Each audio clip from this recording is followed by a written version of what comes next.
Assalamualaikum warahmatullahi wabarakatuh. Alhamdulillahirrabbilalamin. Asyhadu an la ilaha illallah wa asyhadu anna Muhammadar Rasulullah.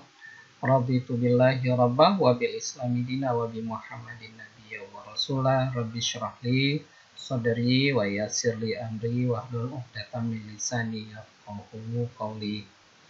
Alhamdulillah, sekali lagi puji syukur pada Allah, pada kesempatan ini kita akan berjumpa dengan Anda semuanya di mana saja Anda berada. Semoga Anda selalu dalam keadaan sehat beserta keluarganya juga ya, selalu berbahagia. Doakan kita semua dan saling kita berdoa semoga kita semua diberikan kesehatan. Kita akan berjumpa pada kesempatan kali ini ya dengan dalam mata kuliah manajemen ternak perah.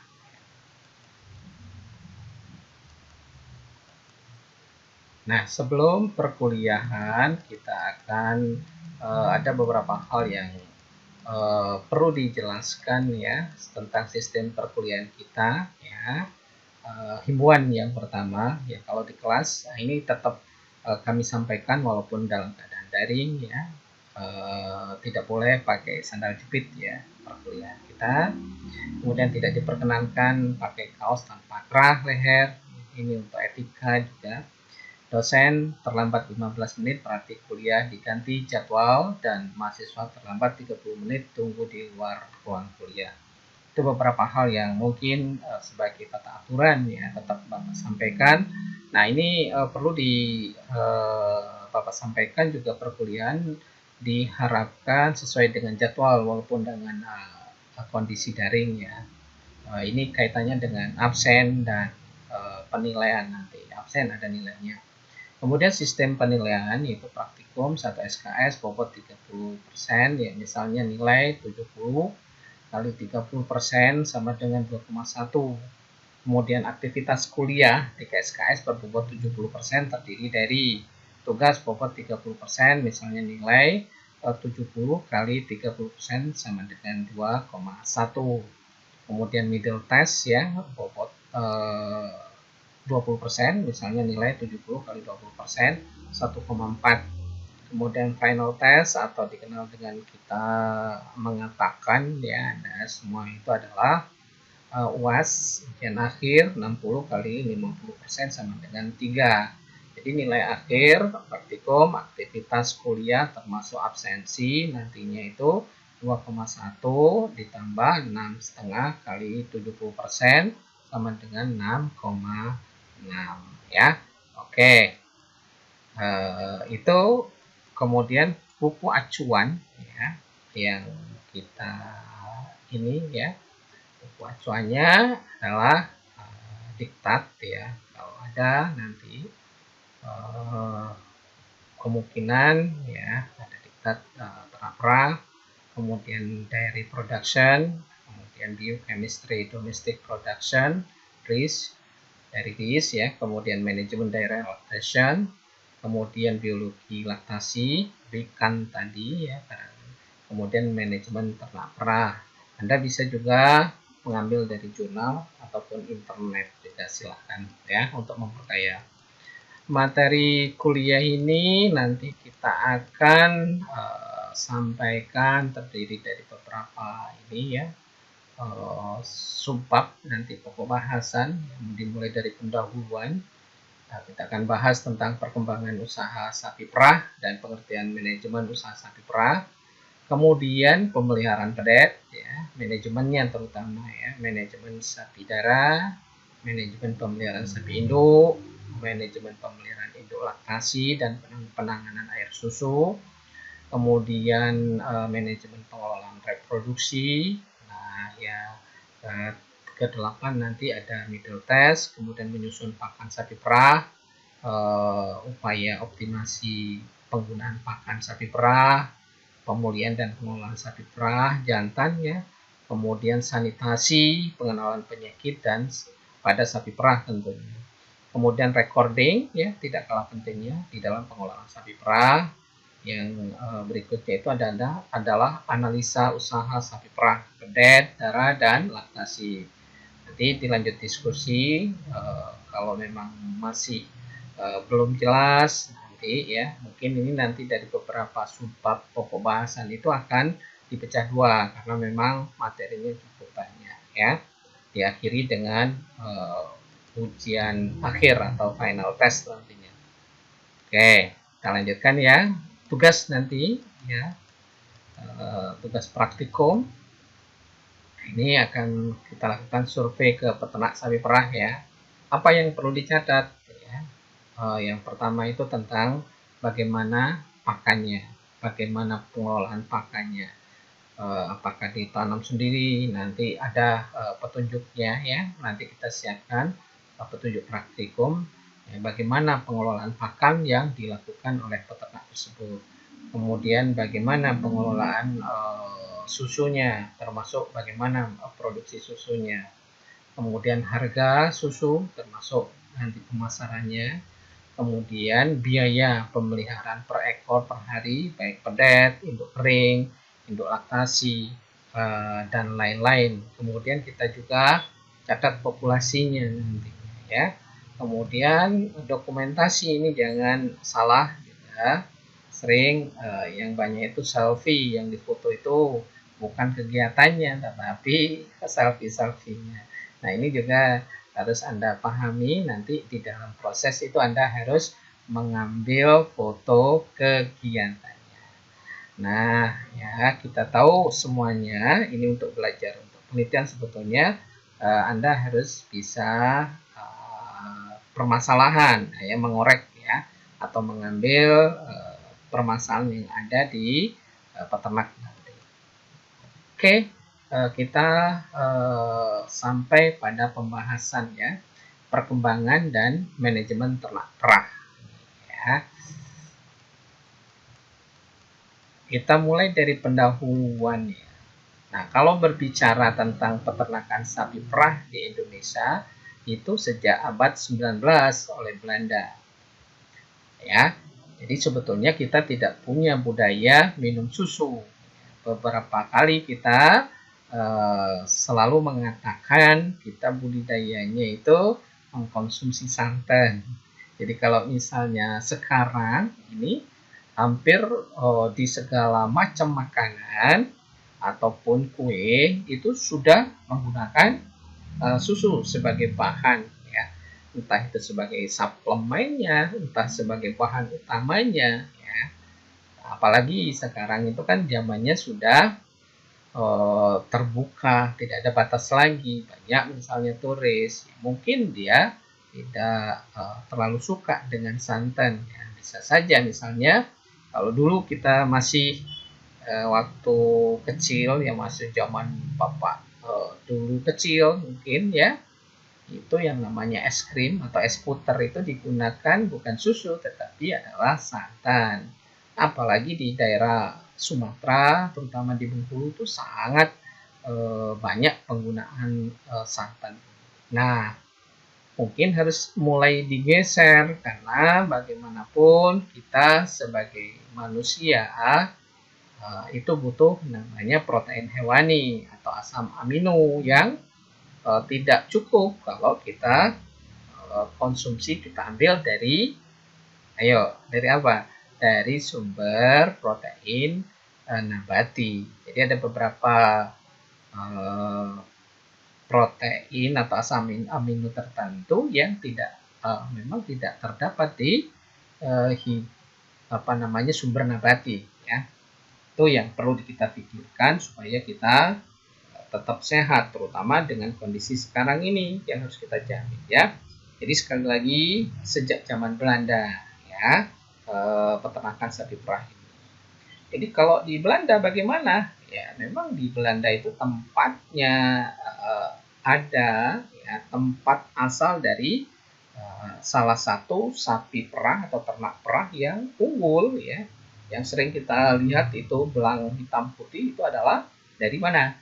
Dari Belanda itu dia dikenal dengan sapi Eva atau Friesian Holstein atau ada yang menyebut juga Friesian Holland. Nah, ini semua ya dari sana. Kita ngomongnya dijajah Belanda itu 3,5 abad. 3,5 abad itu cukup lama ya, ada berapa generasi itu ya. Orang Belanda itu rindu menginginkan suasana seperti di negaranya gitu. Oleh karena itu mereka membawa itu semua peralatan termasuk ternaknya. Maka ya jadi maka eh, budaya minum susu itu akhirnya ada di kita.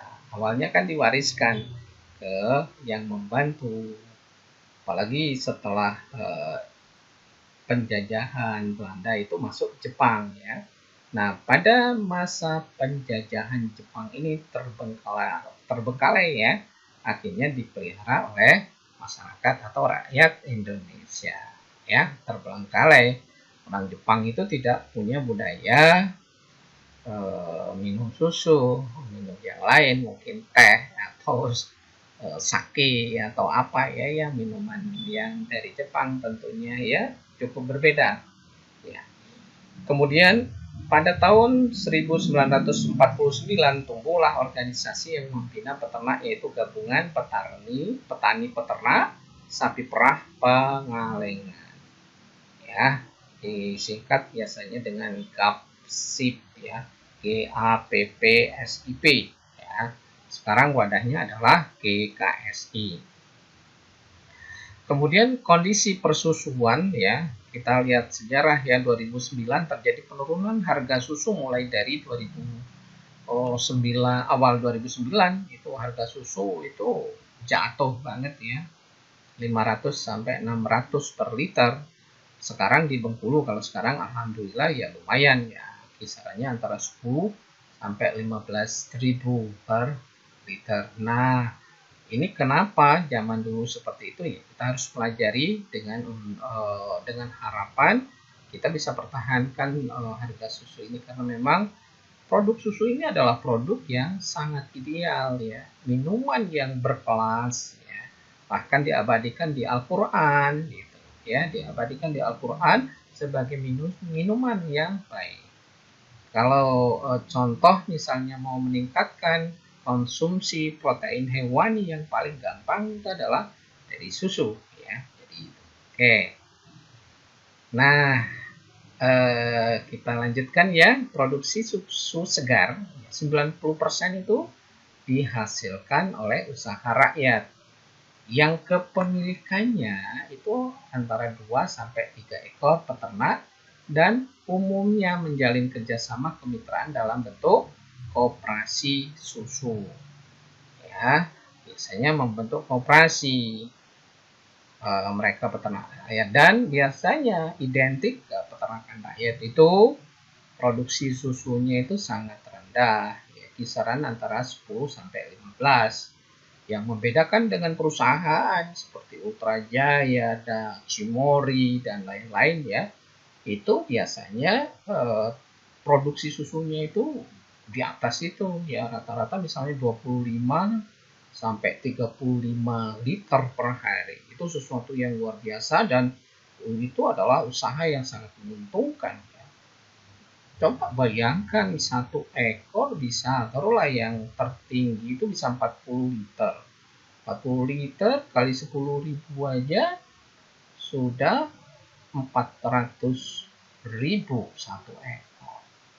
Kalau punya 1.000, wah tidak terbayangkan ya. Kemarin kita sudah ke Ultra Jaya, rata-rata sapinya itu 25 sampai 40 liter per hari. Itu menguntungkan sekali ya. Kemudian 70% lebih masih mengandalkan impor, dan bahkan kondisi sekarang ini lebih banyak impor, karena ya inilah sesuatu yang harus kita perbaiki ya. Kita upayakan ini semaksimal mungkin supaya bisa kita punya kemandirian. Pada saat ini kan hampir semua, mulai dari anak kecil, bayi ya, mungkin ada keterbatasan di dalam ASI ibunya, itu biasanya kita menggunakan produk susu ya, susu bubuk yang untuk bayi. Nah, ini yang harus kita antisipasi, dan tidak bisa diganti seperti zaman dulu. Kita mungkin waktu kecil nenek moyang kita, kalau dulu nggak ada susu, kan belum ada susu bubuk, mereka mengganti dengan air tajin. Iya, dulu tidak ada dan pengetahuan kita belum punya. Ternyata tidak cukup dengan air tajin itu, ya. Tidak cukup asam aminonya yang terkandung di air tajin.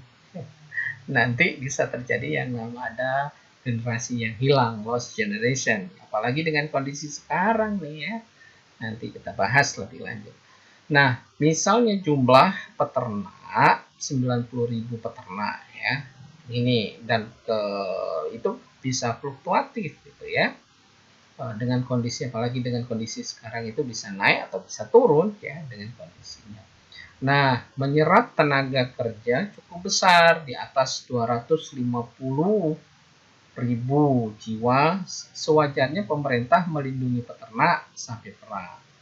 Kemudian dukungan pemerintah dalam agribisnis persusuan. Kemudian yang bagaimana caranya? Itu pernah dilakukan tahun 70-an, itu dilakukan gerakan minum susu mulai tahun 1970. Kemudian gerakan koperasi susu dalam wadah GKSI, Gabungan Koperasi Susu Indonesia, tahun 1979. Yang ketiga, memberi kesempatan investasi industri pengolahan susu, dan tahun 79 tercatat 7 pabrik besar didirikan yang mengolah susu segar.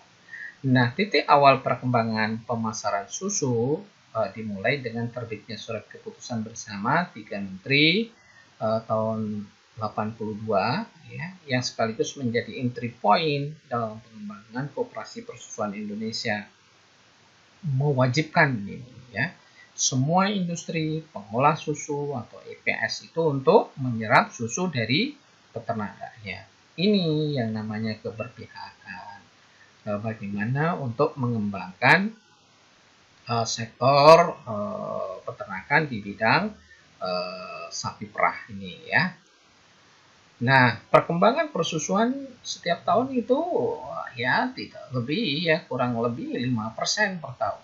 Lambatnya perkembangan ini akibatnya kurang mendukungnya kebijakan pemerintah yang berpihak kepada petani.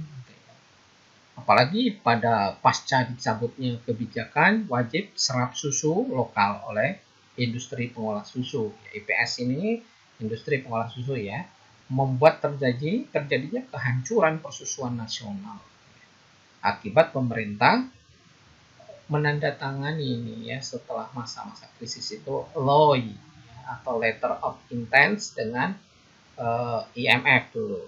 Nanti kalau Anda belum tahu, bisa Anda browsing ya. Sehingga industri pengolah susu ini bebas menggunakan bahan baku melalui impor susu dengan biaya masuk bahan susu itu 0%. Coba bayangkan. Bagaimana bisa bersaing ya antara peternak rakyat dengan perusahaan itu bakal ya bergelimpangan peternakan rakyat itu ya. Harga susu pada saat itu lebih murah ya. Harga susu impor itu 2.300 per liter, dan harga peternak ya 2.500 per liter pada zaman itu ya. Jadi tidak imbang ya. Mending orang akan mengambil susu impor. Nah, ya ini yang bisa mengakibatkan kelumpuhan industri ataupun peternakan rakyat ya. Nah, ini kita harus memang ada keberpihakan. Kita lakukan simulasi ini ya.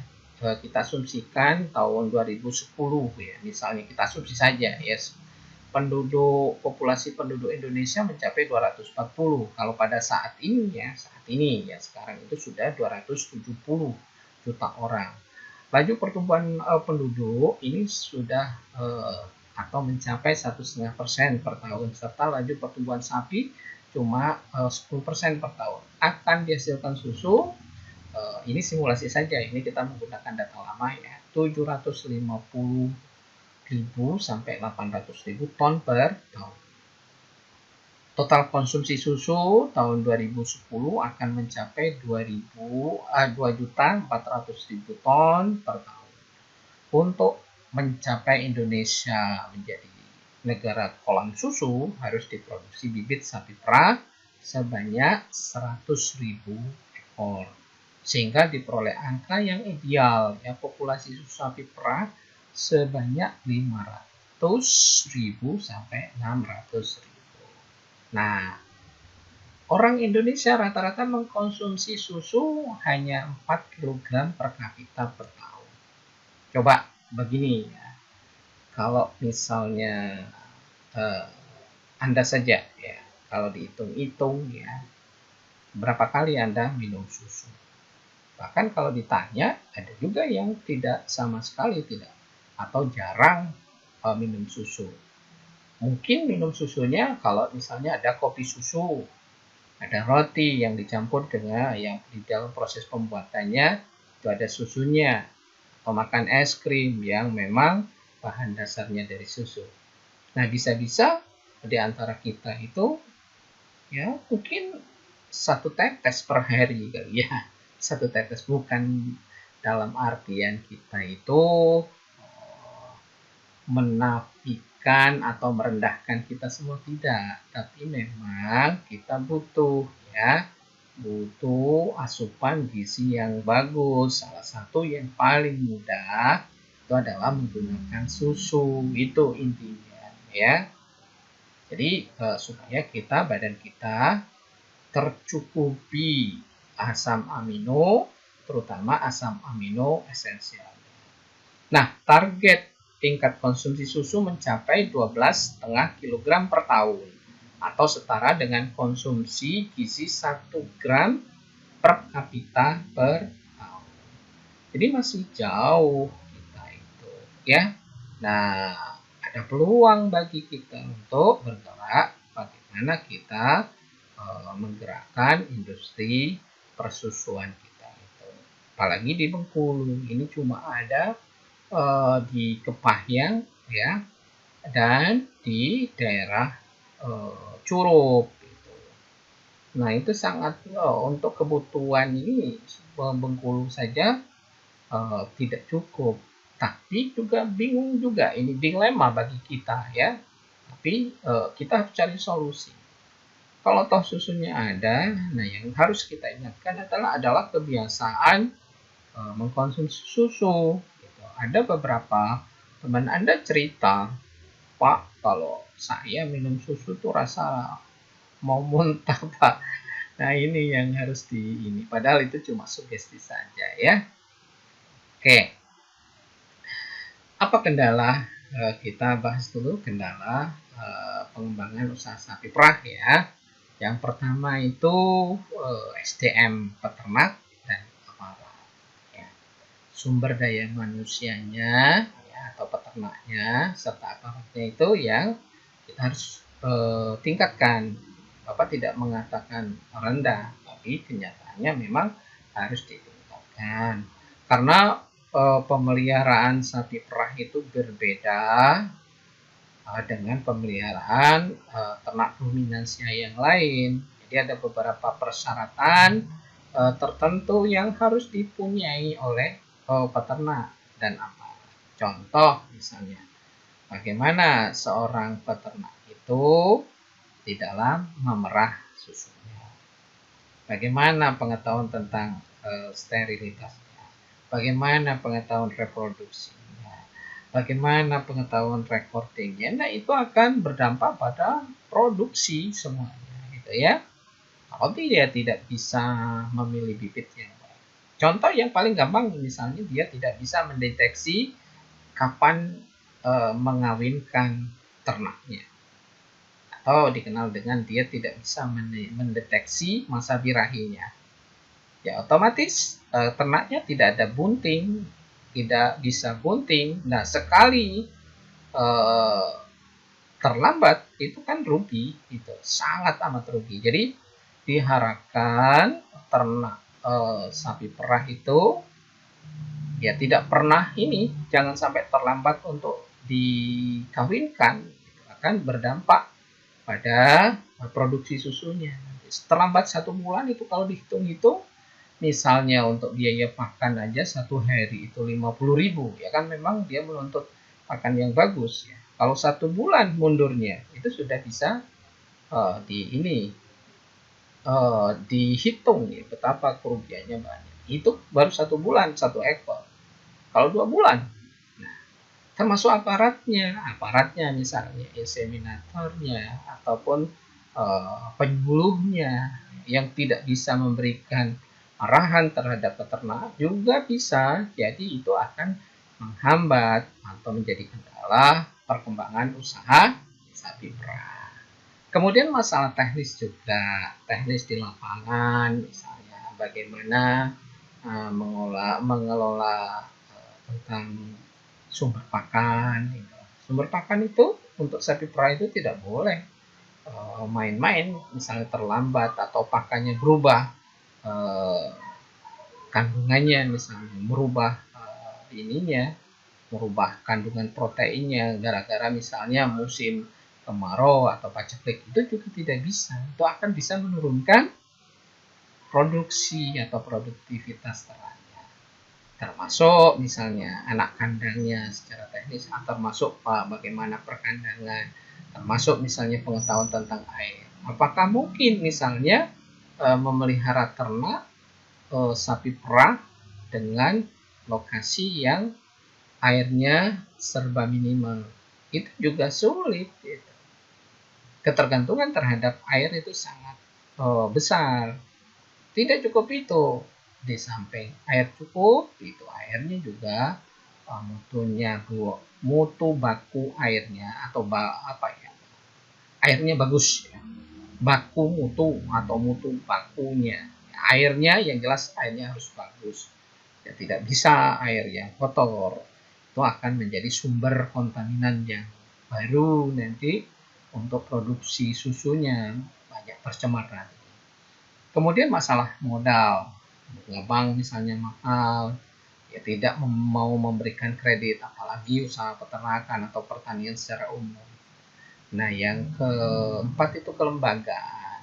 Ya, bagaimanapun peternakan rakyat terutama itu harus dibentuk kelembagaan supaya kita bisa mengatasi mungkin permasalahan yang terjadi.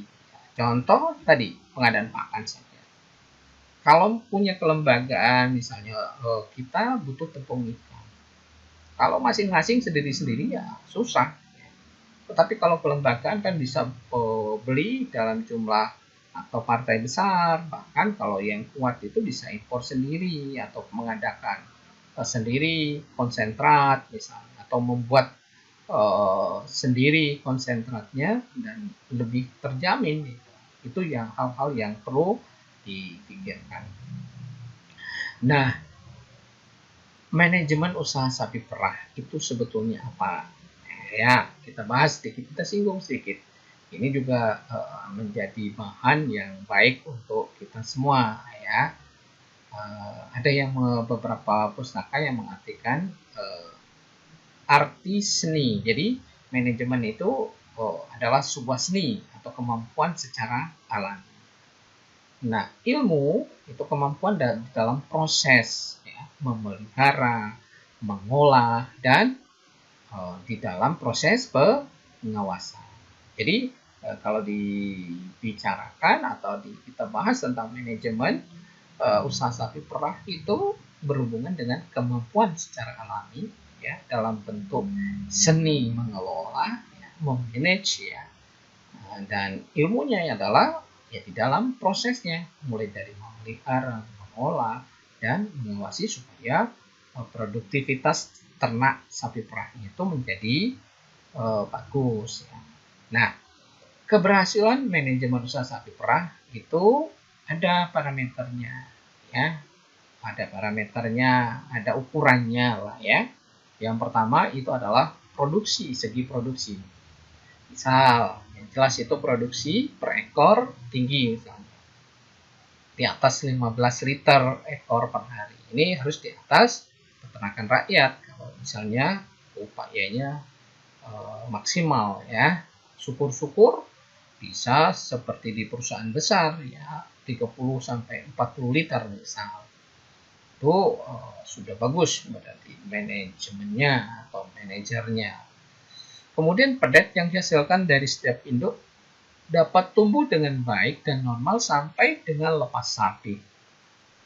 Ini seorang manajer itu juga ataupun peternak itu harus mampu mengelola dengan baik ya, normal ya, sampai dengan lepas sapi, karena ini adalah bisa, kalau betina bisa digunakan untuk replacement stock, kalau bejantan bisa digunakan sebagai pejantan tangguh ya, pejantan yang baik ya. Di peternakan sapi perah itu harus kita tahu recordingnya atau silsilahnya, jangan sembarangan mengawinkan, tetuanya tidak tahu ya.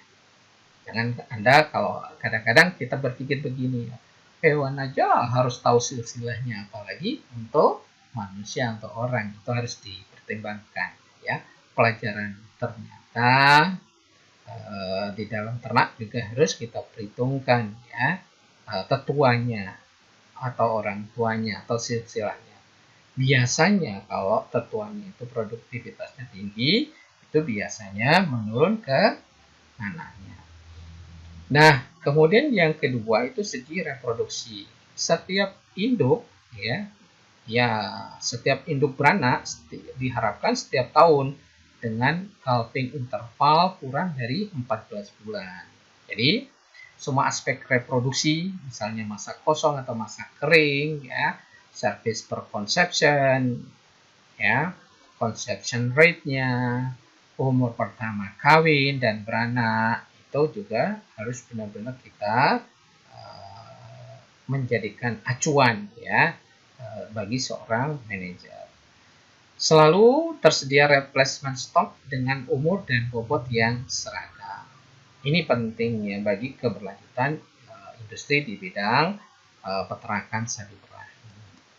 Oke. Kemudian ekonomi ya, dari segi ekonomi ini tentang keuntungan per ekor selalu diperoleh, ini wajib hukumnya, makanya tidak boleh terlambat di dalam mengawinkan. Bagaimana supaya tidak terlambat? Itu kan banyak faktor. Petani atau peternaknya itu harus bisa mendeteksi birahi ya, terhindar dari penyakit menular dan lain-lainnya. Apalagi kalau misalnya kena mastitis, bukan Mas Karyo atau Mas Joko ya. Mastitis ini salah satu penyakit yang sering terjadi pada ternak atau sapi perah, dan kalau sudah kena mastitis ini di samping produksinya menurun, susunya juga tidak boleh dikonsumsi karena memang tidak layak konsumsi. Susunya seperti ya ada semacam nanah ya, bercak nanah dan bahkan ada sedikit darah gitu, dan baunya juga mengarah ke bau yang kurang enak atau busuk ya. Kemudian tenaga kerja digunakan secara efisien. Nah, maksudnya di sini ya kita harus pertimbangkan ya, misalnya ada peternak yang punya cuma 5 ekor, itu perlu berapa orang misalnya. Nah, pertimbangan misalnya kalau misalnya mau apakah perlu menggunakan mesin perah, itu juga harus dipertimbangkan dengan kondisi yang ada. Ya, misalnya layaknya kalau sudah punya di atas 10 ekor misalnya, atau berkelompok dalam bentuk kooperasi, nanti bisa diusahakan itu mesin perah. Nah, ini semua harus dipertimbangkan, atau kandang kelompok misalnya. Ada yang punya 2 ekor, ada 3, dikelompokkan. Misalnya kandang koloni ya. Bukan ditaruh bersama-sama, enggak, tetap itu kandangnya untuk memudahkan pengelolaan, misalnya ya kandang tunggal ya, boleh untuk memudahkan pengelolaan ya. Tapi di perusahaan besar juga tidak masalah kandang koloni ya. Jadi ini yang harus ini, yang penting ukurannya harus efisien. Kemudian penggunaan modal dilakukan secara tepat terhadap unit-unit produksi ya. Penggunaan modal, apakah perlu kami membeli mesin perah Apakah perlu kita membeli mobil misalnya untuk mencari tujuan pakan, ya, untuk transportasi produk susunya dan lain-lain. Itu juga harus dipertimbangkan apakah skalanya sudah memenuhi, mencukupi, dan itu efisien kalau misalnya kita sudah menggunakan hal tersebut. Kemudian kualitas produk selalu dapat dipertahankan sehingga mempunyai nilai jual yang tinggi. Ya. Untuk produk susu ini mutlak, ya, kualitas harus dijaga. Ada beberapa hal, ya, karena kita tahu, ya, yang menjadi pertimbangan itu susu itu adalah salah satu produk yang mudah rusak, mudah terkontaminasi. Tidak itu saja, bau. Misalnya, contoh gampang yang paling sering terjadi di peternak rakyat itu adalah membuang kotoran di dekat kandang. Nah, itu apa yang terjadi? Bisa menimbulkan bau pada susunya. Yang ketiga, fasilitasnya. Fasilitasnya itu mengadakan fasilitas dalam jumlah yang memadai dan efisien dalam pemakaian. Ya, dalam pemakaian itu harus efisien atau harus sesuai. Kemudian penempatan perkandangan diatur secara strategis sesuai dengan kebutuhan. Ya, di mana kandang untuk tempat misalnya untuk makan, ya, di mana menempatkan misalnya anaknya, pedetnya, di mana yang ternak yang atau kandang yang ditempati kandang laktasi atau yang masih darah, di mana tempat ini harus dipertimbangkan, tetapi menyesuaikan dengan kondisi kebutuhan yang ada dan kemampuan yang ada. Jangan mentang-mentang kita punya dana kemudian kita bangun saja tanpa kita menghitung efisiensinya. Kemudian pelaksanaan dan penggunaan recording dari setiap kegiatan dilakukan secara teratur sehingga mempermudah evaluasi. Jadi pelaksanaan, ya, penggunaan recording dari setiap kegiatan dilakukan secara teratur sehingga mempermudah kita mengevaluasinya. Oke, ya, kita lanjut lagi. Nah, seorang manajer usaha sapi perah dituntut memiliki kemampuan dan keterampilan dalam hal yang pertama, kita bisa meningkatkan mutu genetik sapi yang dipelihara. Jangan sampai turun. Nah, caranya bagaimana? Ya, tentu itu di dalam proses perkawinannya. Ya, perkawinannya jangan inbreeding. Jadi misalnya pejantannya dari bekas anaknya, itu jangan. Itu terjadi proses penurunan. Tetapi kita harus cari bibit yang memang kualitasnya atau mutunya bagus. Contoh misalnya kita sekarang ini bisa kawin, ya, dengan inseminasi buatan. Nah, itu kan sudah terseleksi kualitasnya, ya. Baik yang dari Lembang, ya, Lembang, ya, dari Lembang, ya. Kemudian ada Singosari yang dari Jawa Timur juga itu, ya. Lihat jangan sampai salah mengambil bibitnya, ya, kita berharap, ya.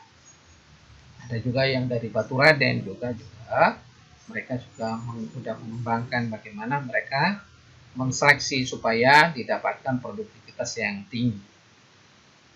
Kemudian berusaha mengefisienkan pakan yang diberikan. Nah, bagaimana caranya mengefisienkan pakan yang diberikan?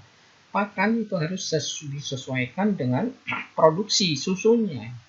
Misalnya produksi susu tinggi memang menuntut pakan dengan protein dan energi yang tinggi juga sesuai dengan kebutuhan. Kalau tidak, ya, itu bisa menimbulkan masalah, terjadi penurunan produktivitas. Kemudian berusaha menjaga kuantitas dan kualitas produksi susu, ya, kuantitas dan kualitasnya. Jadi produksi susunya tinggi, kualitasnya juga harus tinggi juga. Jangan misalnya produksinya tinggi tetapi kualitasnya rendah, juga nanti tidak dibeli orang, gitu, ya, susunya. Kemudian berusaha menjual produksi susunya dengan harga yang maksimal. Kita pengen untung besar ya, supaya bisa kita putar semua itu dengan baik. Kemudian mampu mengelola dan mengefisienkan tenaga kerja. Jelas ya, tenaga yang dibutuhkan atau diberikan. Nah, kalau sudah terjadi proses mekanisasi semuanya seperti ini, taruhlah contoh seperti yang biasa kita field trip ya ke Utrajaya, itu kan sudah dilakukan ya mekanisasi semua ya mesin perahnya. Cuma satu los itu bisa cuma beberapa orang atau 1 orang 2 orang gitu ya. Kemudian pemberian pakannya juga bisa cuma 1 orang ya, 1 blok itu mereka menggunakan mobil yang dimodifikasi ya untuk memberikan pakan itu. Oke. Yang keenam, mampu menjalin kerjasama sesama peternak, ya, dinas terkait dan lembaga lainnya. Nah, ini juga penting. Jadi kita harus bisa semuanya dilakukan dengan baik. Oke, sikap dan kepribadian yang dituntut oleh seorang manajer usaha sapi perah. Misalnya dia memiliki rasa sayang terhadap ternak sapi perah yang dipelihara, ya. Kemudian teguh dan rajin, tekun bekerja sehingga tidak mengenal hari libur, karena itu tidak bisa libur, misalnya libur makan, libur di perah, itu tidak ada cerita ya.